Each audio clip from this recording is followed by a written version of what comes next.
All right, y'all, let's begin. Welcome, guys. This is Thursday. This is our second to last training here for the door knocking challenge. I'm trying to arrange for tomorrow to see if I can get somebody in person to be with me so I can at least give you 10 or 15 minutes of some back and forth. But we'll see.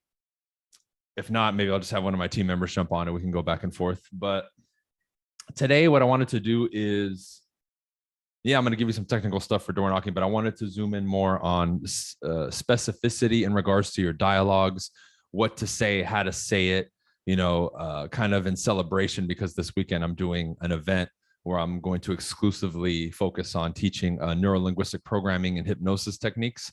I wanted to touch on some of that stuff today. I obviously encourage everybody to go to that event because it's going to be amazing.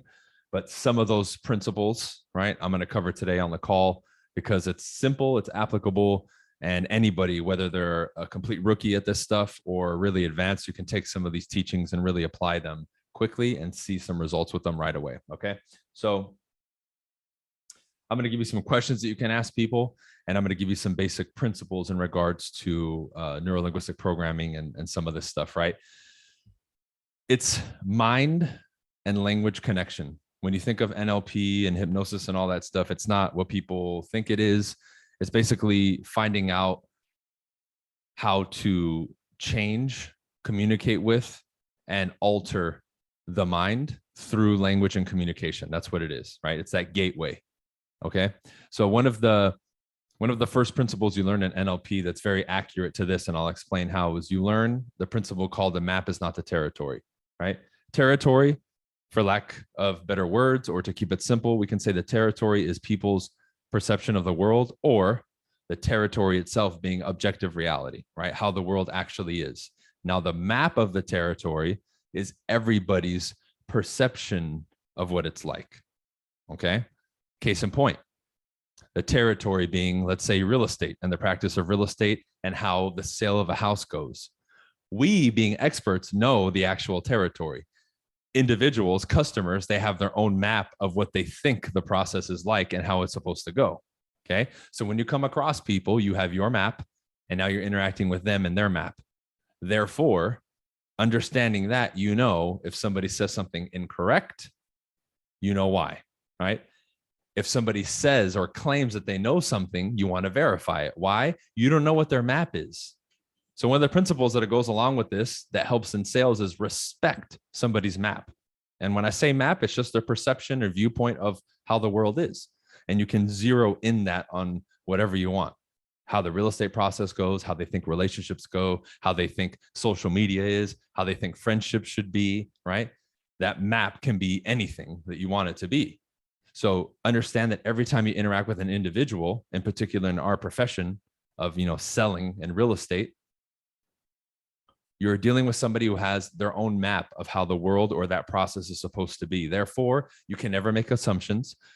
You have to educate people. You have to walk them through things, and you have to understand what you're dealing with and where you're at. This is what allows me to be so open, receptive, and patient with people, because I don't know what their map is, and you have to understand that. All right. That's a very basic principle that, at the very least in your mind, facilitates and eases communication with people. Now, you don't get so easily triggered by people. You don't become combative when you're talking to them. Why? Hey, they have a different map of the world. This is why I can interact with the FISBO, and they can literally be disrespecting me, but I don't take it that way. Hey, that's their map. They truly believe in their mind that they don't need me. Now, of course, I can convince them that they do need me 100%. But if I'm already getting offended and I'm not understanding and respecting their position, again, whether it's erroneous or not, correct, wrong, doesn't matter. It's irrelevant. You need to be able to understand their position. Once you do, your gateway of communicating is, we can say, unbothered. It's cleaner. There's no resentment in your speech to them. There's no negative energy. There's no, I need to prove them wrong, right? There's no resistance, because you didn't allow them to trigger anything with, inside of you, because you're being compassionate and empathetic for their position, because you understand, hey, their map is different than mine. Okay. This is as technical as it is just an understanding. Now, in the moment, right, this is going to take some reps.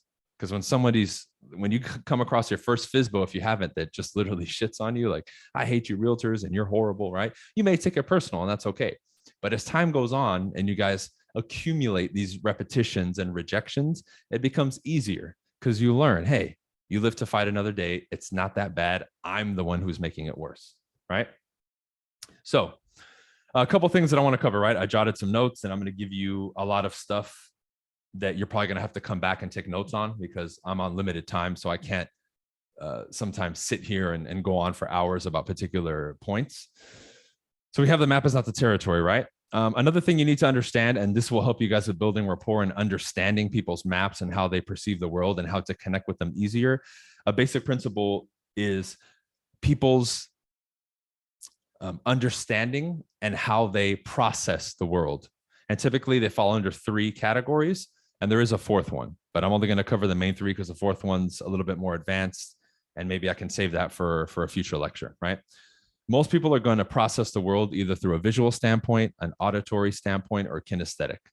Most people are visual, right? They go off what they see. Auditory is going to be more sound oriented, and kinesthetic is more hands-on, feeling, right?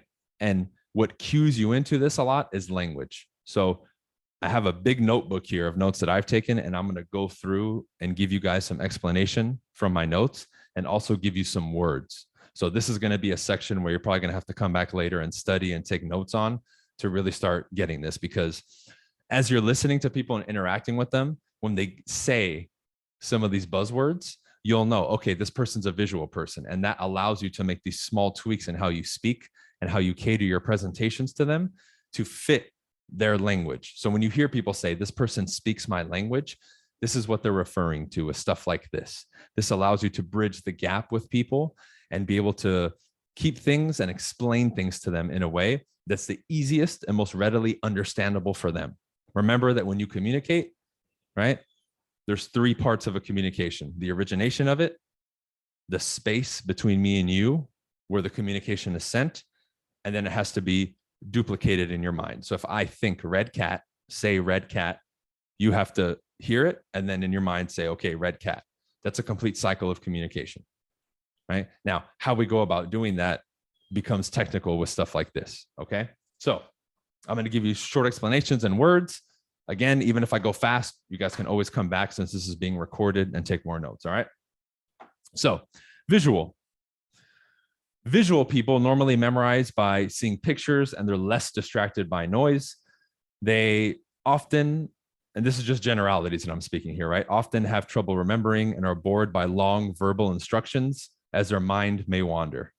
They are interested in how things look. So some of those things that you'll hear when they speak or when they describe something, they'll say words like see, look, view, appear, show, reveal, envision, imagine, clear, focused, right? Picture, okay? That's visual. Number 2, auditory. There are people who are typically easily distracted by noise. They can repeat things back to you easily and learn by listening. They like music and talking on the phone. Their tone of voice and the words said to them especially are even more important because they're more attuned to their ears, right? And audio. Some of the words to describe that they use and that you can use to connect with them better: hear, listen, sound, harmonize, resonate, be heard, question, right? Tune in, tune out, harmonize. Okay, and the last one, kinesthetic. They often speak slowly and they're more breathy, meaning they take more deep breaths, right? And they may be more long-winded. They like physical rewards and touching. They memorize by doing or walking through something. They will be interested in something that feels right or gives them a gut feeling. Those people are more kinesthetic oriented. They use a word such as feel, touch, grasp, get a hold of, tap into, make contact, throw out, feeling, unfeeling, concrete, solid, get a grip on, get a handle on, right? And I know I'm rifling through this, but you guys can always come back and listen, right? Let me give you some examples of sentences now that I've written down, right? Visual, okay? Catch certain words. You can see the leaves gently moving in the breeze as the moon begins rising above the trees in the distance. You see a small brook nearby, and the water twists through its random course. That's visual. Auditory. You can hear the wind blowing through the big leaves on the full trees, hear the crickets in the background, and hear a brook drifting by in the distance. Kinesthetic. You can feel the gentle wind blowing, feeling the soft ground beneath your feet, and being in this forest makes you feel so peaceful, right? So those are just some examples, some of the words that are associated with this. So as you're talking to people, right? If someone tells you, you know what, I want to see what your presentation looks like, you know, they're visual. If someone says, you know what, I need to hear you out first before I make a decision, they're more auditory, right? If someone says, you know what, I'll know when I have the right agent, when I just get that gut feeling, right? Or, you know what, do you have a document or something that I can put my hands on? That would be somebody who's kinesthetic. Hey, can you walk me through the process? That's somebody who's kinesthetic, right? That's somebody who wants to involve touch. Those are the certain buzzwords you have to listen for. So now when you guys are communicating with people, it's just small tweaks that you make. So if I hear somebody be visual, I'll tell them, you know what, I'll send you a few pictures and a few visual aids for you to see what I'm saying. That'll be a response that I would do. Right? You know what? When we meet, I think you're going to love what you hear from us. And once you hear it, it's going to make sense. I know it'll sound good. I know I'm going to speak your language. Those are things I'll say to somebody who's audio. Another person who's kinesthetic, you know what? I'm going to hold your hand through this whole process. I will be walking side by side with you through this whole transaction. So you'll feel taken care of and you'll feel comfortable. Feel, right? That's an example how I would talk to a kinesthetic person in little blips or when I'm confirming things, right? These are just little add-ons that you guys can put that make it a little bit better, right? We're talking about building rapport. We're talking about making people feel comfortable. This is it, all right? This can be used when you go door to door in the moment. This can be used at your presentations. This can be used when you're talking to buyers. You know, if I have a visual buyer, hey, can you guys imagine yourselves living here? What do you see in this room? Where would you put things, right? And they'll tell you, right? But this is just some of the language that you can use, all right? We'll come back to that one though, because that one's more just like me giving you a bunch of words and it can be boring at times. All right, here's another one that's very important when you door knock, but especially when you're just in dialogues with people. You have future pacing and pacing somebody's reality, and pacing and leading, which are other terms that you learn in neuro-linguistic programming, right? Pacing someone's reality is, if I'm going to give you a mental image of it, when you speak to them, they think that if we're running a movie scene, that you're standing right next to them, walking with them, and you're living the moment with them. So they think, okay, this person, they understand me, right? The best way we do this is by relating to people. Oh, you know what? We're going to take a break, Brian, because, you know, my sister got cancer. I could say, you know what? I'm sorry to hear that. My grandma actually got cancer recently, and it's been quite the struggle. So I understand. Right? I just related to them. I'm pacing their reality. I'm basically saying, I understand what you're going through. So whenever you have people say, you know, I'm so frustrated with my agent, you know, tell me more about that. What's going on? Oh man, like they're not communicating, blah, blah, blah. Like, yeah, you know, most agents I deal with take 2 days to get back to me. It's pretty frustrating, isn't it? Yeah, you know, our agent didn't get back to us. I'm pacing their reality. This is how I can get on somebody's side and open up a dialogue with them very quickly. But the key here is you need to be genuine. I'm not just making shit up. I'm actually listening to them and empathizing with their situation and putting myself in their shoes. Knock, knock, knock. They open. Hey, my name is Brian. You're the owner. Yes. Oh, are you a realtor? Yeah, I am. Oh man, you're like the 4th realtor who's knocked on my door this week. I'd be like, oh man, pretty crazy, huh? It sounds like we're coming in waves. Cool. Well, hey, I respect that. Look, I'll be real quick. That's me pacing their reality. I acknowledged it and just went, boom, boom. Okay, you know what? You've had a lot. I'll be quick.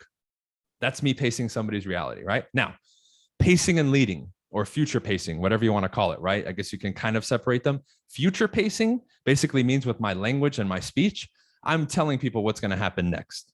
The classic example of this is, let's say I'm at a listing presentation, or even if I'm at the door and we're about to do something, we exchange information, or I'm at a listing presentation and we're about to sign the paperwork, I start painting the picture. I say, okay, Mr. Seller, go ahead and sign right here. Look, I want to give you a quick rundown of what's going to happen. So today we'll take care of the paperwork. Where's my thing?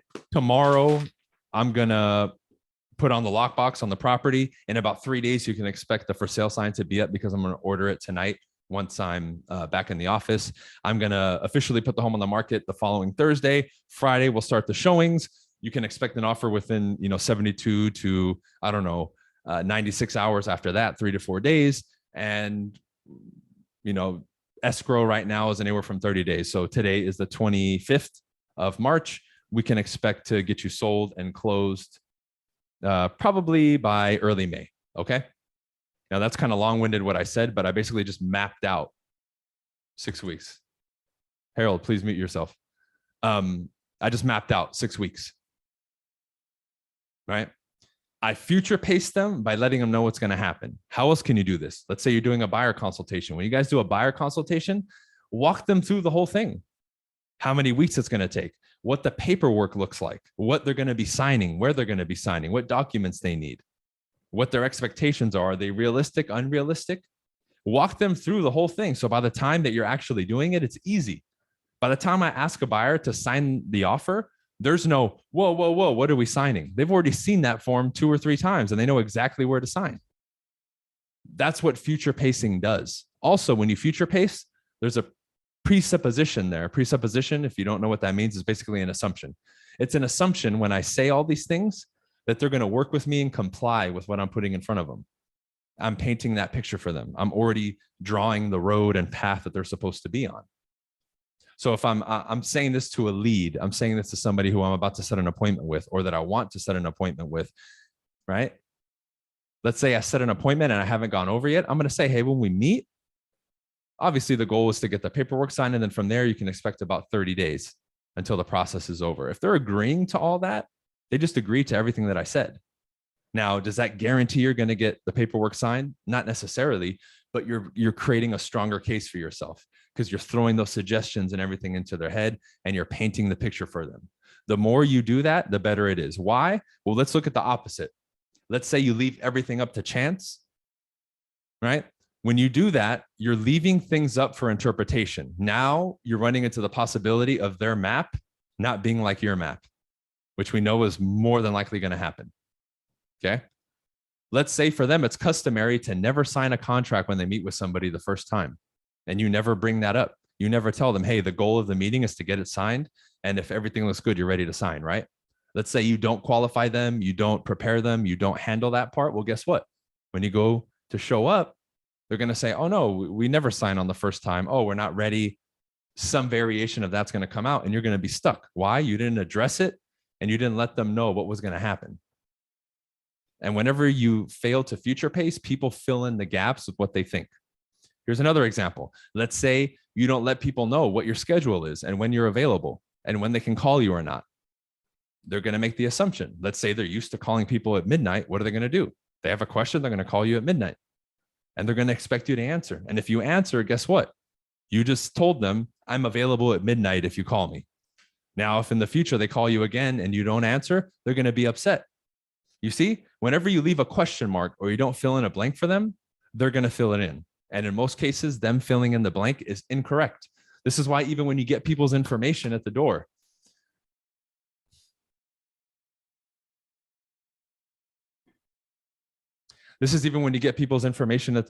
you have to tell them what's going to happen next. Let's say it's a lead. I'm going to call you this day at this time. When are you available to talk? If I need to talk to you 100%, like you'll pick up the phone. When can I call you? Morning, afternoon, or evening? Oh yeah, if you call me between 12:30 and 1, I'll answer for sure. Guess what? I'm putting that in my notebook. That's when they're going to pick up if I need to call. So I'm going to have 3 small 20-minute windows to follow up with people. Morning, lunch, evening. But I'm letting them know. Obviously, the next steps for us to do X, Y, Z. Then from there, we're going to set up the meeting. When we set up the meeting, we're going to get together. It'll be about 10 or 15 minutes. We'll take care of all the paperwork. Before then, I'm going to send you this package and I'm letting them know what's going to happen. I'm leaving no stone unturned.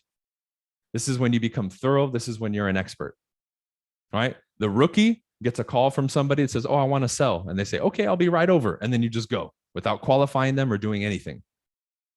The expert, the seasoned agent, has a process, and it's up to you to lead them through the process. So when we say pacing and leading, you pace to get in rapport, and then you grab them by the hand and you take them. This conversation, this transaction, this appointment goes based on where you lead it. Now, if you relinquish control to them and you let them run the show and ask all the questions and run the meeting, it's going to go nowhere. You have to maintain control. This is why your door knocking approach is question based. This is why I'm always going to be an advocate of the scripts first and foremost, and to keep your conversation short. A lot of people bring in all this long-winded stuff to do that. If you want to have longer conversations with people, save it for later. Save it for later, because you're balancing a tightrope of getting information and building rapport, but also wasting your time. And if you're going to the doors and you're having 15, 20, 30-minute conversations with everybody you meet, you're wasting your time because you're not making enough contacts. Okay. And I get it. Maybe some of you are more talkative and you love doing it. Well, you need to understand, we're not there to be their friend. We're there to be a professional first, then somebody that they can talk to. Because for some reason, I've noticed this from experience, you get too buddy-buddy with people, they stop respecting you as a professional. And they'll want to hang out with you, but they won't do business with you. It's happened to me. Because in the beginning, I didn't know how to cut out conversations, and I thought I had to keep talking and talking and talking and talking. Then I get nowhere, right? So there's a fine line there. I didn't find the qualifying questions for seller. It's in the script book, guys. Pre-qualification for the seller. Here, I'll even pull it up right now. I don't think you guys are looking through the whole book. Okay, yeah, there you go. Pre-qualification. If you said, oh, okay, I'm assuming you just went past it and you didn't think it was that. Yeah, it's like questions before the listing appointment. I forget the actual name at the top, but it has all the questions. Like, hey, when we get together, if everything looks good and you feel confident, you know, that we can get the home sold, are you ready to start the process, right? Are you ready to hire me, right? That's the first question. And then it goes down. Confirming the motivation, how much do you owe? If it sells in 30 days or less, is that going to be a problem? All that stuff is there. You want to make sure you qualify people, right? Buyers and sellers, all right? So let's continue. Here's some patterns that you can use, right? Something that we learn early on in sales, and it's derived from like the old school days of like neurolinguistic programming and hypnosis, but it's not really taught that way, is, and many of you have heard it in classic sales, is using a tie down, which is a confirmation at the end of a statement to get somebody to do two things: engage with you and pay attention, but also say yes, right? And I wrote some down. It's things like this, right? Question mark. Isn't it? This is a great challenge, isn't it? You have to say yes and engage with me. Does this make sense? We're going to meet tomorrow at 5. You're going to sign, and then we'll have it all done. Cool? Question mark. That's another one. Makes sense? Are we on the same page? Are you with me? Are you following me? Do you see what I mean? Does that sound good? Those are all variations of tie downs. I use a tie down to keep you engaged, but also get you to say yes. That's the main purpose of doing it. So does that mean after every statement we use a tie down? No. But over a presentation or a dialogue, you want to throw in a couple. If I'm at the door and I'm going to talk to somebody for a few minutes, I might sprinkle 2 or 3 in there just to keep them engaged and make sure their mind isn't wandering and they're here. If you feel like, and you can see and sense that somebody's attention is wandering, use a tie down to get them back here, right? It works. This also, right? If you ever get in a position where the dialogue has flipped and someone is taking control and now they're asking you questions and you're just answering, that gives you the opportunity to flip it back. They ask me a question and I answer, and then I use a tie down. That's the process that I use to get a home sold. Does that make sense? And then they say yes. Guess what? They just answered a question. I now can throw my next question and regain control of the conversation, right? Because that's classic too. The one who's asking questions is the one who's in control. But once you start getting into NLP and hypnosis, you realize me asking questions allows me to get to see your map, how you process emotions, what you know about the process. It lets me see and get a gateway into your head to see how you process the world. And once I have that, I have the key to be able to influence you any way that I want. I know what you like, what you don't like, what you think. That's all that I need to be able to influence you if you're interested in my product or service, because then I know how to cater my pitch to you. That's why you ask questions. Not only do you maintain control like we were taught, but you also get a direct access into somebody's mind. If I engage with a question with you and you're a willing participant, you're going to answer. And when you give the answer, you're giving me a lot of information. Even when I ask a question, if you flinch, I know you didn't like the question. When I give you the price on the presentation, if you flinch or you sit back and you make a face, I know that you didn't like the price. You're communicating all the things that I need you to communicate to me to know where I stand and what I need to do, right? It's a beautiful thing. When you guys are agreeing with people, one statement that we say that I think we use incorrectly at times is you saying, I understand. Blah, blah, blah, I'm pissed off at agents. I understand, right? That one, probably haven't heard this before. If you're not in rapport with somebody, you saying, I understand can actually break rapport. Why? When you first engage with somebody, if they're hostile with you and you say you understand, they don't think that you actually understand. They'll think you're just saying that to try to build rapport with them because it's too soon. Save that confirmation. You call it repeating and affirming. Basic sales tactic that we're taught, right? To demonstrate that we're on the same page. You in a condensed version, repeat what they say to identify with them like, hey, I hear what you're saying. And then you say, cool, got it, good for you, right? Those are affirming statements. This is what I'm talking about. The one, I understand, I would use that later once you're in conversation and it's more comfortable. Instead, use ones such as, I appreciate that, I agree, I respect that. Those are examples. You know what? I just don't trust agents. I can respect that because you just had a previous bad experience, correct? Yes. Cool. Much better to say that than I understand. Because it's happened to me before when I was new where I say that and they're like, no, you don't understand. All you agents are full of shit, blah, blah, blah, and they go off on me, right? So I knew right away, okay, understand can be used against me if I use it at the wrong time. So when you affirm, right, those statements allow you to also segue to your next question and indicate to them, I'm listening. All right. One thing that is tied with this, and this is a classic teaching from sales, but I think a lot of people, they don't remember it or that they fail to utilize it correctly, is until you're really good, like until you're like super in your eyes, very, very confident and good, you want to avoid disagreeing or being in a disagreement with a client. Okay.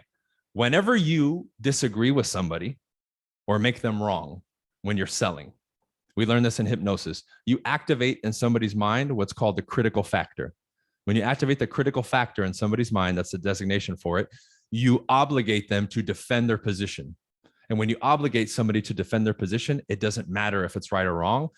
They're obligated to defend it. That's why when you get people in disagreements, like think of classic stuff, politics, religion, what do people do? They shell up and it's not about facts anymore. It's, I'm going to fight you to the death. I'm obligated to defend my position. Now your ability to influence them and persuade them completely goes out the window. And it all started from a disagreement or you telling them no at the wrong time or telling them that they're wrong or making them feel wrong. Okay. Whenever you activate the critical factor, you're done. Okay. That's why you're told, you're not taught that, but you're told never disagree with somebody. That's what they mean.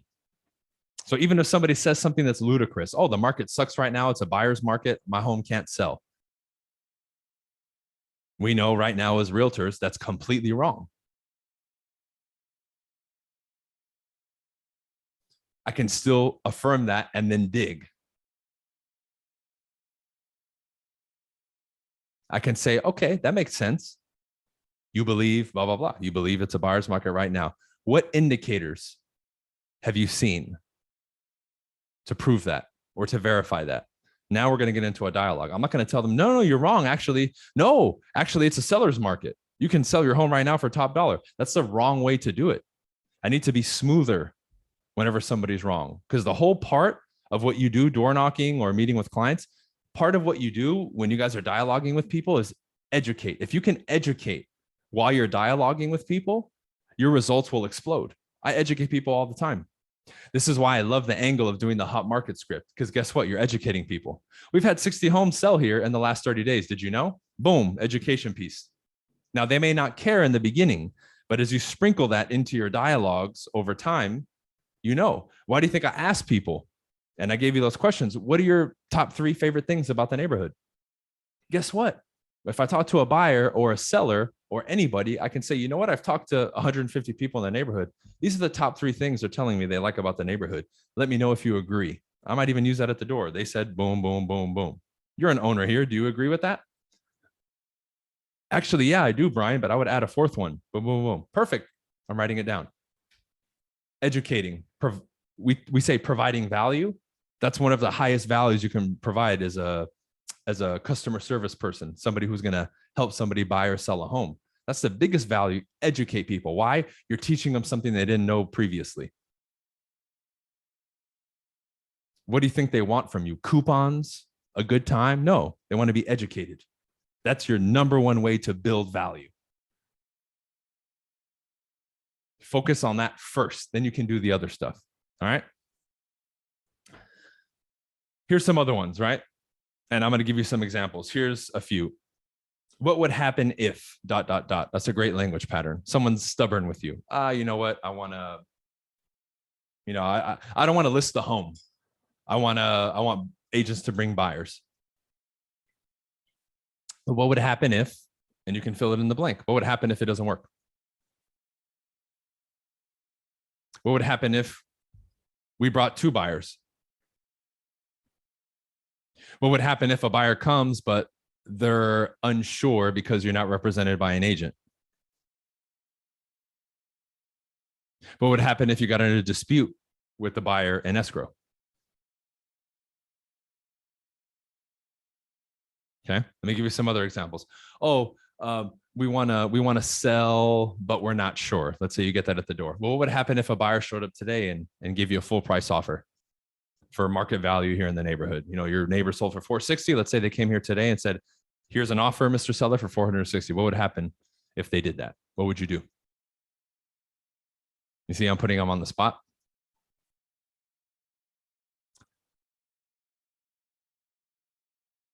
Oh, we're not sure where we want to move. Where would you like to move?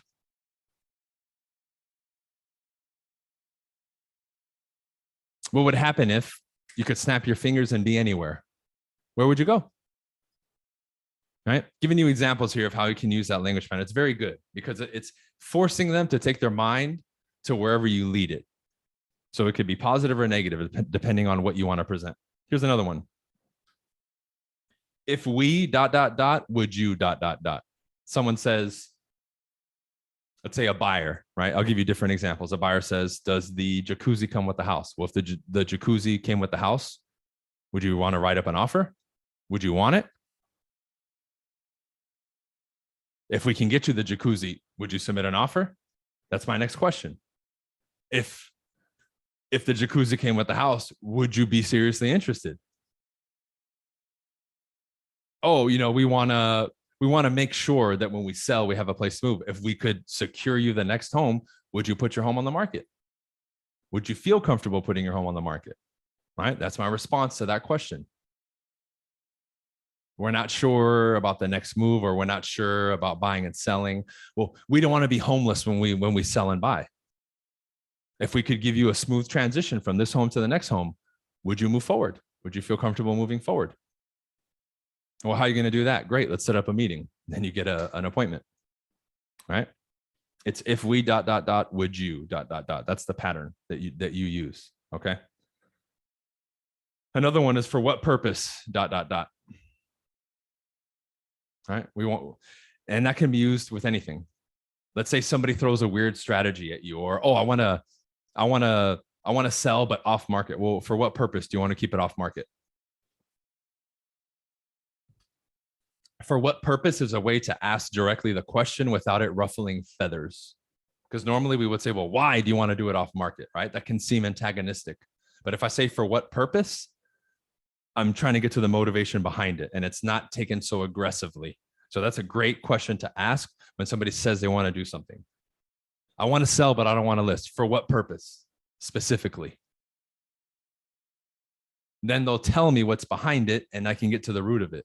Well, we tried with an agent and they didn't get it done. Okay, great. Then they just have a distrust for agents at that point. If they tell you that, it's not that they want to list, but not go on the market and only do a pocket listing. You get what I'm saying?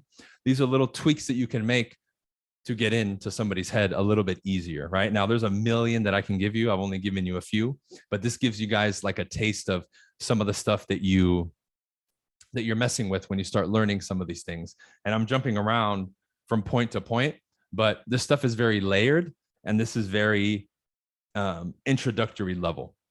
Okay. What are some other ones?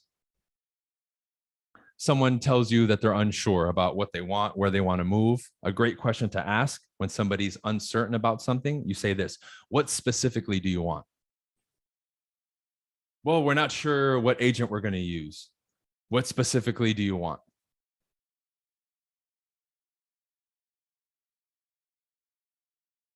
Oh, well, we're not exactly certain where we're going to move. What specifically do you want in the neighborhood that you choose or in the city that you choose? And I'm taking notes.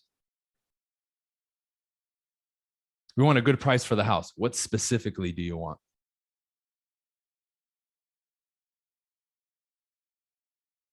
Oh, you know what, Bryan? Let's say you door knock a FSBO, right? We're just looking for buyers right now, not an agent or a listing agent. Okay, what specifically? What buyer specifically do you want? That opens up the conversation now. Because then if you look at the FSBO script, let's say, oh, we want a really good buyer. Great. Are you willing to negotiate the price down, or are you firm? Now that's a question on the script. Now I'm right in the conversation. All it took for me was to throw one question back. What specifically do you want? What specifically are you looking for? Oh, well, we want the right agent. Here's another one. How will you know when you found the right agent? How will you know when you found the right house? How will you know, Mr. Seller? This is for the people who are unsure, that don't give you a specific time frame. How will you know when you're ready to move? How will you know? What has to happen for you to be certain to blank, whatever, to sign, to meet with me, to make the move, to decide, to have a serious discussion about this? How will you know when you and your wife are ready to proceed? How will you know when you're ready to submit your documents and get pre-qualified? You see, these are very open-ended questions that force people to give you an answer that they have to think about. That's what you want. That's why these patterns are so powerful, right?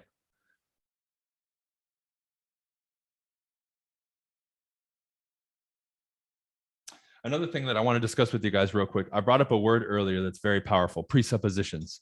There's presuppositions in everybody's speech. Presupposition, and remember, is an assumption. When somebody tells you, oh, I just want the cheapest agent, or the agent who quotes me the highest price, like a FSBO, there's a presupposition. What's the presupposition there? The presupposition there is that all agents are the same. Is that true? No, it's not. So why would I give up on that conversation? Now it's just a matter of me navigating the conversation to prove them otherwise. I think we did this role play like 2 days ago where I said, well, Mr. Seller, is that, my response was that how you're going? Is that how you're going about choosing agents? And I flipped the conversation on him. Why? I hear the presupposition there.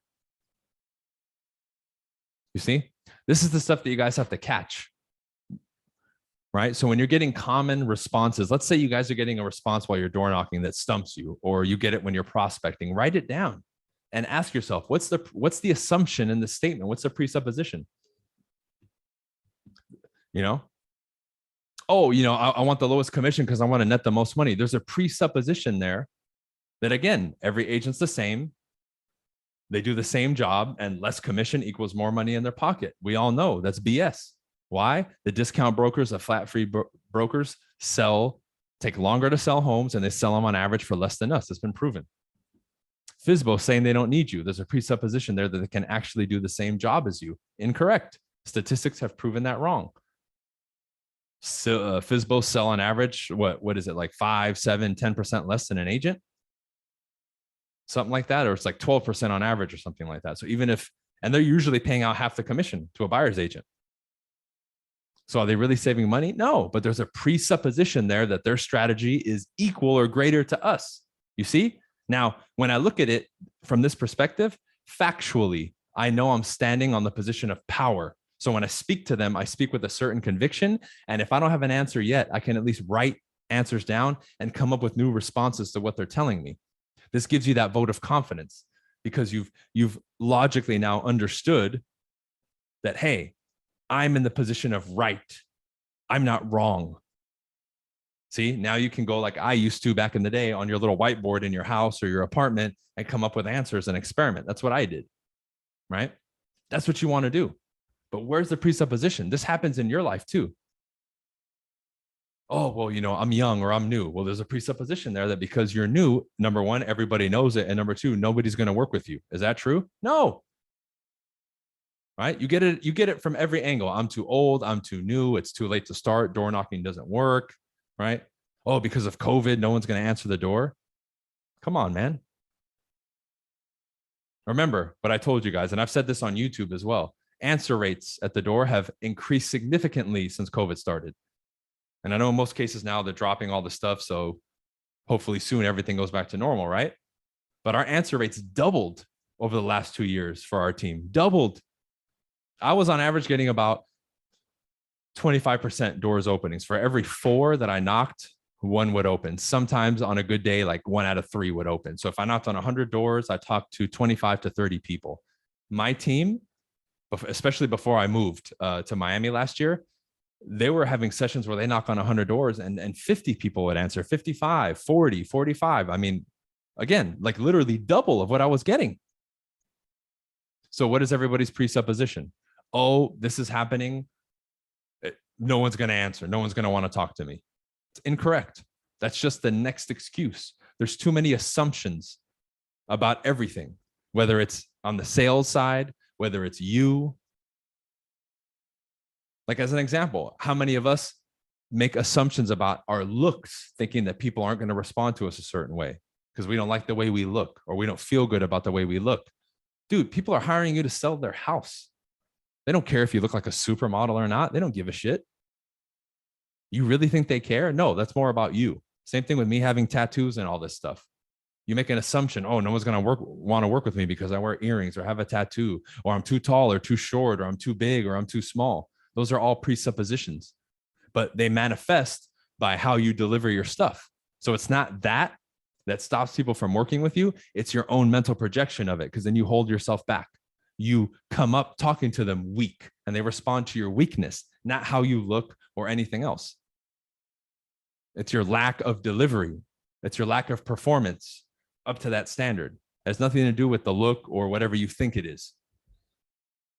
I know people who won't smile because their teeth are crooked. Dude, my teeth are crooked. Who cares? I don't know about you. I've never had a seller tell me, you know what, Bryan, we really wanted to work with you, but dude, when you smile, your teeth are a little bit crooked. We had to go with another agent. I've never heard that. I've never heard we went with another agent because you're tattooed. We went with another agent because, you wear earrings and they don't. You know what? Your suits are a little bit too nice and flashy. We don't want to work with you. You know what? You're a little bit too tall, Bryan. We're moving on to somebody else. We don't think you can get the home sold, right? People might get scared when you walk through the door because you kind of have to put your head down, right? Now, I know I'm giving you silly examples now, but there's presuppositions behind all of that. This is more internal than it is external, but this weighs on you. This is what stops you, by the way, from having the motivation to go, or all the other stuff on the surface level that comes up. The root is that. You see, that's what I love about the NLP and hypnosis stuff, is it gets down to the core of your identity, values, and beliefs, not your thoughts, your ideas, and your actions, which is the surface level. That's what YouTube information is at. That's what classic self-help books are at. And this stuff gets to the core. You rewire and rebuild yourself from the ground up. You wipe the computer software clean and install whatever you want to install. This is why I will preach this stuff until the day that I die. And I do events and have it in my coaching and all that stuff. And I'll give some stuff here at the the challenges, because this is the core. This is the root of it. This is one of the foundational pillars for me transforming and changing. Most of my success on the outside has come due to the inside. My internal process allowed me to continuously show up every day and keep door knocking, even though for months I wasn't getting results. Remember, if you guys have followed me, I went through a period of 3 or 4 months where I got nothing going door to door and calling. And I had people in my DMs complaining that after a couple of weeks or a month, they're not getting results. I'm like, dude, you're just getting started. If you're already complaining and about to throw in the towel now, just give up and forget it. You can go. I've spoken on stage with all the guys from $1 Million Listing, and a lot of them door knocked and cold called for a year and never got one sale. And look at them now. They're making millions. Now, will that likely happen to you? Probably not. You'll get a couple sales at least if you do things right. But there's extreme examples like me and them where we didn't get anything. But the only reason I and they stuck with it was the internal commitment and process. If internally you're not in tune and aligned and you're not applying some of this stuff, you'll become a statistic like everybody else, because the numbers are against you. The numbers are against you. The fact is, in this group, we have 63 participants. The majority of them in 2 or 3 years will be out of the business. That's just the reality. I see it with the people who follow me. I see it in my coaching. You see it on my real estate team. That's just the facts. Now, where you're going to fall in those numbers is up to you. I did everything that I could to ensure that not only would I survive, but I would be one of the best. But it takes internal change, rewiring, and learning subjects like this. Otherwise, you're only dealing with surface level stuff, and it's a Band-Aid. It's not the stitches that you need to heal the wound. It's a Band-Aid. And then it keeps bleeding and it reopens and it keeps bleeding and reopening, and you never handle it. Because where other people refuse to go and look, I dive into it. The closet you have full of skeletons, I've opened up my closet and emptied it already. You will always be deduced down to that. So any surface level manifestation of an issue that you're having will go down to that. If you can't take the time right now to study your scripts and memorize them, it's not the scripts, it's you.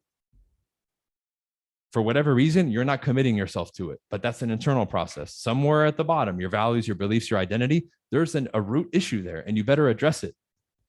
Otherwise, this challenge or anything else is not going to help you. Okay. So I'm obviously going to recommend everybody come to the event this weekend if you can. I'm doing one specifically catered towards NLP and hypnosis, as you guys are in the challenge. I can offer you the same thing that I offered my coaching members, but if you're interested, just message me, right? I won't talk about it here specifically. But if you guys have any questions now, I'll open it up to you, and we'll take it from there.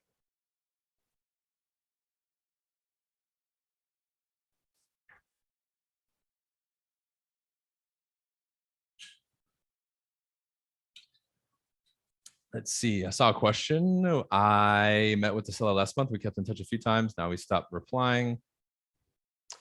Okay. Number one, when you first met, and it was a seller. When you first met, what was the end of the conversation, Sebastian? And when was that person supposedly ready to meet with you and sell and actually start the process? Because if they were more than 30 days out and you're touching them a few times quickly, that's too much.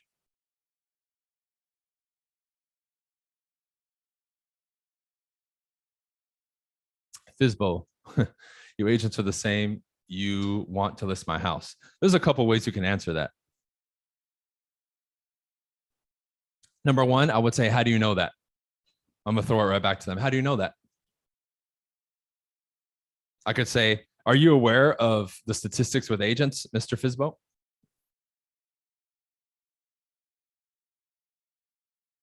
He's going to have to answer that. No.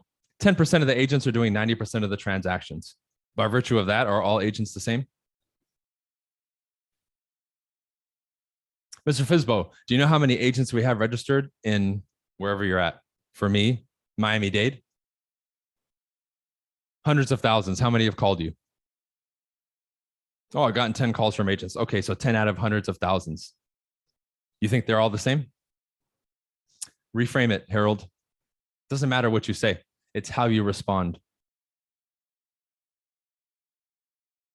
some of the dialogues I gave you either yesterday or the day before with FSBOs, go back and rewatch it and take notes. Those are some good ones to have. I didn't, okay, cool. We already went past that. He's not in a rush. Okay, when you guys hear not in a rush, remember what people say and the reality are two different things. Everybody just says that. Okay. It's just like, well, I wanted to set the appointment, Bryan, but the seller said, come over, right? Like, I don't know. I got somebody with an appointment, right? Yesterday or the day before. Remember, what are they actually saying? That's what you have to pay attention to, not the words. How many times has somebody said when you left a meeting, I'll call you back. Yeah, I'll go with you. I'll sign with you. And then how many times do they actually do it?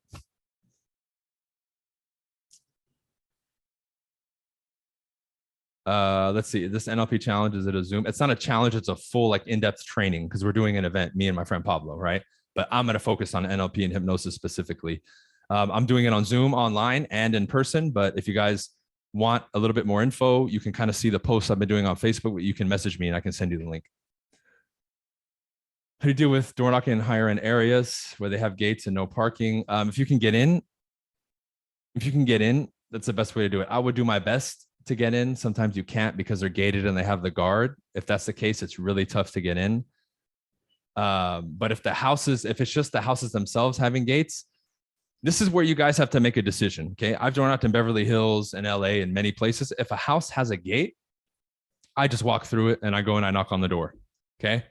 I've rarely gotten bad responses from that, if ever. And that's just the way I did it in Beverly Hills and anywhere else. I would walk past the gate. If it was open or unlocked, I would knock on the door. I wouldn't touch the doorbell. That's how I did it. Right.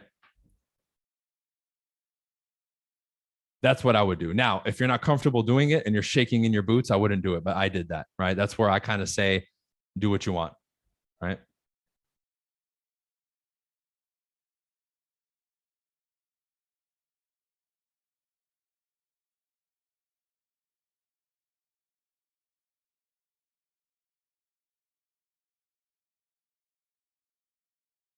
Okay. Elliot says, I have a seller that tried for sale by owner, tried open house and didn't sell. I had introduced before he put it on the market. They called me, asked a lot more questions about wanting to list, but the seller keeps going back to the wife as the decision maker. Okay, obviously you're talking to the wrong person then, right? I've asked to meet with him and the wife. By the way, they're from out of town. Okay, that means you're gonna have to Zoom or FaceTime for the listing presentation. Can't get him to want to do a three-way call or meet with the wife. Have you directly asked him, sir, you tell me you want to sell, you've called me asking questions, you're obviously interested. Why can we not do a three-way call with me, you and your wife? If you want to sell and that's our solution, how come you won't agree to it? You need to call him out directly. Like directly. That's one of those moments where, hey, dude, what's up? You need to call out the elephant in the room because someone's BSing you. Either he's just trying to fish you for information and the wife doesn't want to sell. Something's off. If people's actions aren't lining up with their words, something's off. You need to get to the root of it. Call them out. You guys will get farther ahead in this business quicker if you're at the right moments, very direct and blunt with people. You cannot let people push you around or give you stories. If something's off, you need to call it out, right? I'm very, especially at times, very stern. I'm nice, but firm. That's the best way to say it. I'm nice with people and cordial and respectful, but I'm firm. I'll put my foot down and I'm not going to back off or apologize or be around the bush. Nice and pleasant, but firm. That's what you guys have to learn. That's what I would say, sir. We've had multiple discussions. You're obviously interested. However, and correct me if I'm wrong, it seems as if you're refusing to do a three-way call with me, you, and your wife when we know that's a solution. So what's really going on? Call them out, right? Now, you may feel uncomfortable doing that. Many people are because they're not used to calling people out like that, but you have to do it. You have to do it.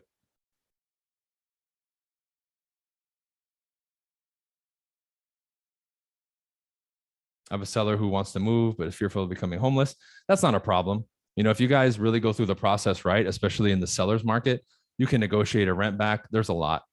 So what I do with that is to say, great, you have nothing to worry about. We've helped a lot of people make that transition. When we meet, we'll discuss all the options, right? So set the appointment, right? And just say at the meeting, we'll discuss all the details. That's the best thing you can do. Then you can explain at the meeting about contingencies and how they don't want to do that. And how you can negotiate a rent back, a lease back, right? Longer escrow, some other options. But if she's not ready to meet officially until the end of April because she's out of town or something, then you're just going to have to wait. But whenever you guys can, if you have to, book an appointment a month or 2 months out. Tell them, hey, okay, you can't meet until the end of April. Pull out your calendar. I'm free this day and this day. When are you free? Get something in the books, even if it's tentative. That way you get a commitment from them, right? That puts you in a better position. People like in Beverly Hills, nice. Very nice. I didn't get one asshole in Beverly Hills in the flats south of Wilshire Boulevard. I got one person that complained that we were door knocking, and I still had a conversation with them. That's it. My experience in Beverly Hills was fantastic. Mastering NLP and hypnosis is doing a ton of events, a ton of courses, practicing it in person, right? But it wasn't practicing my scripts. That really had nothing to do with it. The main benefit I got, although externally I got a ton, learning that technology helped me make myself and sell myself better. Then everything outside of me became much easier. When you guys are straight with yourself, I don't want to say mastered yourself because that's become so cliche, right? But when you can, like, as an example, have your rituals and your discipline straight, follow your schedule, right? You can sell yourself on what you need to do very easily and actually do it. Now, selling other people becomes very easy because when they work with you and listen to you, they know they're dealing with the real deal, and you'll double down on your commitments with people. You'll be that much more, we can say, committed to your process and your language patterns, and you're going after the appointment or asking for the signature more times. Why? Because the belief and conviction and the knowingness of what you're doing is there. You're not doubting yourself. You're not doubting the process. You're good here. Right? What happens in most communication is two insecure, ass backwards people are communicating, trying to convince each other of things, and it doesn't work that way. That's why most people are not good at selling. As I got better myself, my sales increased. A lot of it was internal, man. It's tough to explain to people sometimes because a lot of that internal stuff is not like tangible in a sense, but all of that stuff helped. But I mean, I've spent, I don't know how many thousands of dollars on NLP and hypnosis trainings and helping people and spending a lot of time by myself with a lot of the exercises, right? But a lot was invested into it, time and money for sure. Recommend calling and telling? Yes, calling, or if you can, in person, Elliot. Or did you say they were out of town? Yeah, they're out of town, right? Okay, yeah, call for sure. If you guys are ever going to text a seller or a client, do a voice message or do a video. I wouldn't do traditional texting. Yeah, how do you deal with chain of contingencies? I try to avoid those, Vic, but you have to be very strict with the contractual guidelines and get everybody on the same page. And when you write initial contracts, your counter offers need to be so rock solid that it reduces the probability of that stuff happening. I cut down inspection periods. I get as much agreed upon before in the counter offer, right? In agreements to appraisal disputes and all that stuff. If someone's not complying with contractual guidelines, my notice to performs are being sent out right away. Like, you just have to be on top of it more. And as much as possible early on or in the beginning, before you open escrow, have as many loose ends tied and lower as much as possible the probability of a domino effect happening, right? That's why when I do transactions, I do my absolute best to not chain contingencies together. I try not to have more than like one, maybe two max. Because once you start having 2, 3, 4, it can be disastrous, man. Unless all parties are aware of the possibility of something happening and they're all on the same page from the very beginning, then it's a little easier, but still emotions get in the way, right? So you just want to do everything you can as much as possible, man. But there's no guarantee, obviously. Would you offer a Zoom meeting to do a FSBO PowerPoint presentation or just talk about the statistics or graph? Well, I'm not going to talk about statistics or any of that stuff with the FSBO unless we're at a listing appointment. Then I can bring specific articles or things that I may want to discuss. But I'm only doing somebody that favor who has agreed to do a listing appointment with me and who I've qualified and that is a legitimate lead that's ready, willing, and able to sign. I'm not just going to do random meetings with FSBOs to educate them, right? Now, if you guys want to start an education series on like an email drip campaign or something like that, or a text series, and you create a separate folder for FSBOs, and like every video you go over a point for a minute or two, that's cool, right? But that's a marketing piece that you're using. But if it's going to be your own time on the phone or on Zoom, I'm only going to sit down with somebody who's ready to do something. Yeah, reach out to me, Mike. That's the best way.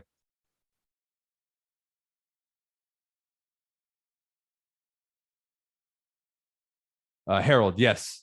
If it's somebody that you know, you always follow the process. Whenever you guys are dealing with family and friends, it's even more important that you follow the formal listing process and selling and buying process. Pre-qualify them, do the same thing you would do. You do not change it because it's somebody that you know. That's the worst thing you can do. That's the worst thing you can do. Because again, now we're making a presupposition that just because they know us, they know the process or they're going to trust us 100%. You need to treat them like a customer, right?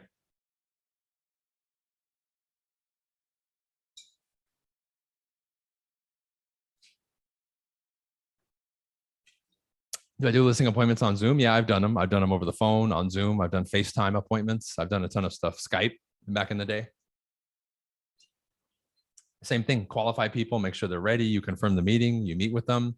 The only thing I'm going to recommend if you guys do phone, Zoom, or FaceTime appointments, during the appointment or right at the beginning or right at the end, you have it ready. You send them the paperwork through DocuSign.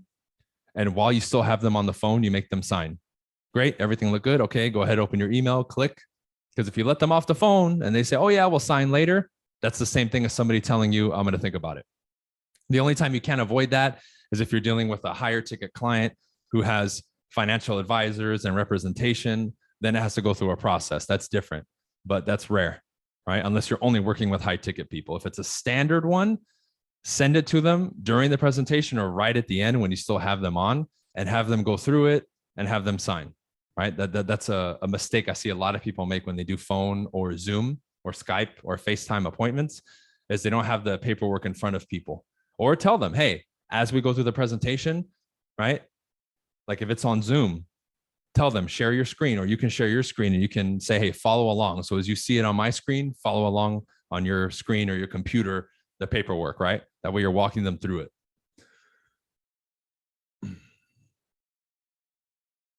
So if you've never done it before, do a test run with a friend. That way you're not wasting time on the appointment like, oh, I can't figure it out, right? That way you already kind of have a flow to it and you're used to it and you're kind of well-versed. So when you do it with them, it's smooth.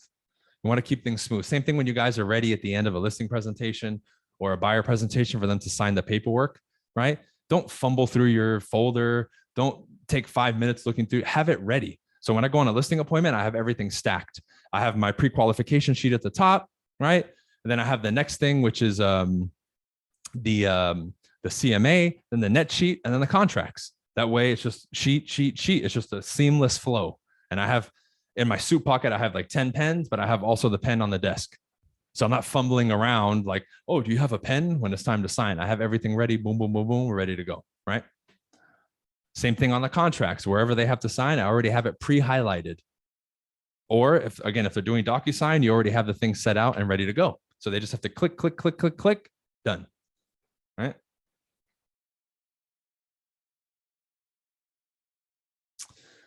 Cool. All right, guys, I'll end it here. You guys have any other questions, post in the group, reach out to me about the event or anything else, and I'll see you guys tomorrow, same time.